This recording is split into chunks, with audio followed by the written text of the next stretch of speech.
मित्रांनो, नुकतंच पिंट्याचं लग्न झालं. ऑफिसला गेल्यावर त्याचे मित्र विचारतात, लग्न चांगलंच मानवलेलं दिसतंय, हा वजन वाढलेलं दिसतंय. पिंट्या हसत हसत उत्तर देतो, आनंदी माणसाचं पोट असंच असतं भावांनो. बायको A to Z सगळे पदार्थ घरीच बनवते. लग्न झाल्यावर पोट येतच. जणू पिंट्याला लग्नाच्या कार्डासोबत डेअरी फ्री मध्ये मिळाली आहे. मित्रांनो, डेअरी काही परग्रहावरनं येत नाही, ती आपल्या सवयींची कमाल आहे. तुम्ही कधी उघडे बंब होऊन आरशात आडवे उभे राहून आपली डेअरी तपासली आहे का? आपल्या कमरेची साईज मोजली आहे का? BMI रिपोर्ट काढलाय का? तुम्हालाही डेअरी कमी करायची असेल तर हा व्हिडिओ शेवटपर्यंत पहा, कारण मी माझी डेअरी कमी केली. नमस्कार मित्रांनो, मी आहे लक्ष्मीकांत आणि तुम्ही बघताय सॉर्ट आउट. चॅनलला सबस्क्राईब केलं नसेल तर पटकन करून घ्या. आपला आजोबा रोज बैलासारखा शेतात राबायचा आणि आपल्याला 2 पायऱ्या चढल्या की धाप लागते. भाकरी तीच, भाजी तीच. मग आपल्या पोटाचा फुगारा एवढा का वाढलाय? भारतीय माणसांचं पोट एवढं का फुगायला लागलंय, याच्यावरती डिटेल माहिती सांगणारा आजचा हा व्हिडिओ. एकेकाळी आपल्या देशात लोकांना 2 वेळेचं पोटभर जेवण मिळणार की नाही हा प्रश्न होता. कुपोषण ही मोठी अडचण होती. अंगावर हाडं दिसायची. पण आता चित्र मात्र उलट झालंय. शहर तर सोडा हो, गावातही बघा, पोट पुढं चालतं आणि माणूस मागं. डेअरी हा त्याचा नवीन पार्टनर झालाय. ही फक्त दिसण्याची गोष्ट नाहीये. अरे थोडी डेअरी तर काय फरक पडतो राव, असं म्हणून चालणार नाही. ही आतून साठत जाणारी चरबी आहे, जी हळूहळू साखर, BP, हृदयाचे आजार, सांधेदुखी अशा कितीतरी मेजर आजारांना निमंत्रण देते. पूर्वी माणूस दिवसभर राबायचा, आता काम बसून बसून होत आहे. हातात मोबाईल, समोर TV आणि ताटात तेलकट तुपकट गोड पदार्थ. खाणं बदललं, हालचाल कमी झाली, झोप बिघडली आणि परिणाम सरळ काम कमी, हालचाल कमी, पण खाणं तेवढंच.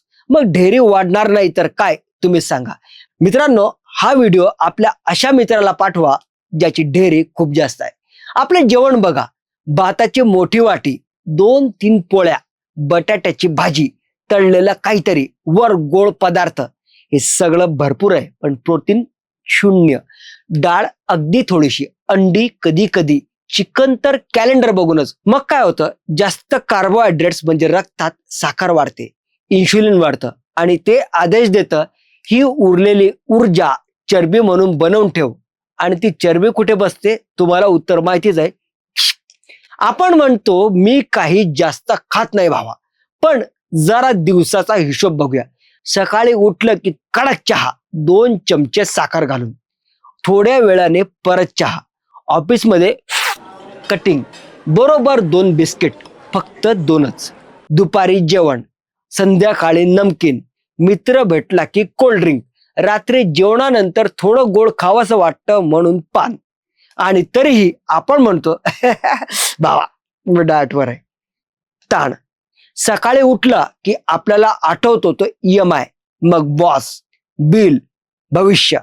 यामुळे आपलं कॉर्टिसॉल वाढत जातं. शरीर सांगतं ऊर्जा साठवून ठेव, आणि ऊर्जा कुठे जाते? पोटाभोवती. झोप कमी, रील्स जास्त. 6 तासांपेक्षा कमी झोप म्हणजे भूक जास्त. गोड खाण्याची इच्छा जास्त म्हणजेच हालचाल कमी, म्हणजेच झोप कमी इक्वल टू भूक जास्त इज इक्वल टू डेअरी जास्त. 30 नंतर आपलं शरीर म्हणतं, आता मी फुकट काम करणार नाही. म्हणजेच काय, मसल्स कमी होत जातात, टेस्टोस्टेरॉन कमी होतं, पण आपल्या जेवणाची प्लेट तीच राहते, म्हणून पोट वाढत जातं. हे वयाचं कारण नाही, हे सवयींचं कारण आहे.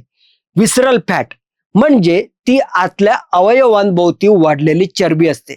डायबेटीस, हृदयविकार, BP, फॅटी लिव्हर. डेअरी म्हणजे रेड सिग्नल. यावर उपाय काय?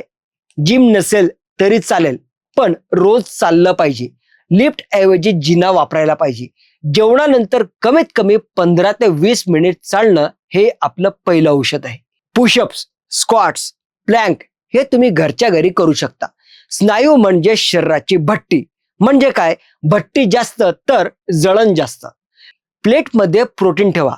अंडी, पनीर, डाळी, कडधान्य, चिकन.